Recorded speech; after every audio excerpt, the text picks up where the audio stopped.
Ancient Egypt is perceived by everyone as something exotic, but in our life, one way or another, the state left its mark. Greece, Rome, and the Middle East were also largely inspired by its achievements, which even then were already considered wild, many thousand-year-old antiquity. Today, we will talk about life after death, about the soul, and about how to deceive God, about the Egyptian Book of the Dead. How and when did it appear? What does it represent? And how did it influence the worldview and everyday life of neighboring peoples right up to us today? You will learn all this in the next couple of minutes. In essence, the Book of the Dead is both a religious scripture and not. Briefly, Egyptians believed that after death, a person needed to go through a whole labyrinth of trials and judgment before the gods, and the Book of the Dead was a kind of guide. What, where, and how to do there so as not to get lost and not accidentally end up in hell.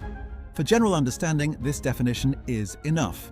But since we are here to go deeper into the topic, then let's go deeper. To begin with, let us clarify that the Book of the Dead is a European name. In the original, it is the Book of Coming Forth by Day. Let us recall that the Egyptians built for the dead in tombs a full exit, with signs and with the understanding that the book was intended for the dead. That's the point. Many assume that the Book of the Dead is an analogue of prayers and songs for funerals and for the repose of the deceased. However, in this case, the book had to be read by the dead himself, while alive in fact, and then, already there, apply this knowledge. But just in case, copies of the book were given to him on his last journey. In addition to these instructions, the manuscripts also contain descriptions of rituals and funerals, as well as information about how in general the afterlife was arranged. What